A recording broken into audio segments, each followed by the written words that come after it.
Hey everyone, I'm back here with the last Leja for today in our Parashat Leja, which we know is Go For You. And if you've made it through all of our Lejas, thank you for listening.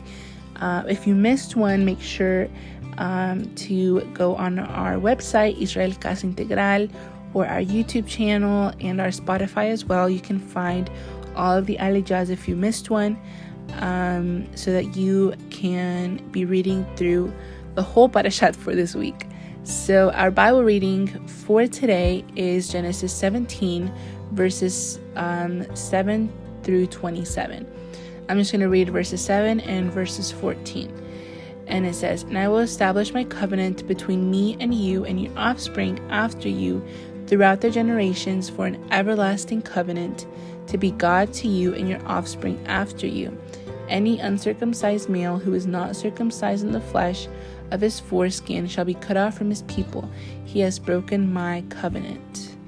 So, is the covenant of circumcision still in effect? A later covenant cannot revoke a previous one. The Eternal cannot change his covenants, nor change his mind, nor can he revoke any of his words. But he can indeed fulfill his part in the covenants and his words in many different ways. The covenant of the circumcision in the flesh was established between the Eternal and Abraham and his physical offspring for all generations. It is an eternal covenant. This means that all male children in the flesh of Abraham have the obligation of circumcising their foreskin in order to remain inside the covenant. A descendant of Abraham that is not circumcised on the 8th day of birth or later loses his right to belong to the people of Israel, which is the Jewish people. According to Jewish law, one has to be born of a Jewish mother in order to be accepted as a Jewish. That is to say that if someone doesn't have a Jewish mother, he is not obligated to be circumcised in the flesh. Circumcision in the flesh is a visible sign that speaks of another circumcision, the one of the heart. Circumcision of the heart already existed in the times of Moshe, as it is written in Deuteronomy 10:16. "Therefore, circumcise in the foreskin of your heart, and you will be no longer stiff-necked." The Eternal requires from his people not only the circumcision of the flesh, but also the one of the heart. But it is very important to understand that invisible things do not cancel visible things and vice versa. These realities exist in both worlds at the same time. One speaks of the other, and they are connected to each other. In other words, if a Jewish man experiences circumcision in his heart, that does not revoke his circumcision in the flesh, nor take away the responsibility of circumcising his sons on the 8th day of their birth. On the other hand, a circumcised Jew in the flesh is not complete until he has the circumcision of his heart, because his circumcision in the flesh does not exempt him from the responsibility of circumcising his heart. Now, in the Messiah, there is a more powerful circumcision of the heart than the one Moshe Rabbeinu, our teacher, speaks of. What he speaks of is something we can do. How? By taking away from our hearts anything that could make them insensitive to spiritual matters. An uncircumcised heart is one that is insensitive to the spiritual world. A circumcised heart, on the other hand, is one that not only obeys the commandments of the Eternal, but that does it sincerely with joy and love. A circumcised heart listens to the voice of the Spirit. In the circumcision, in the Messiah, something more profound takes place in the heart of men. Part of the Yetzer Hara, the evil inclination which Paul calls the flesh, is eliminated, as it is written in Colossians 2:11. "In him also were you circumcised with the circumcision made without hands, by putting off the body of the flesh by the circumcision of Messiah.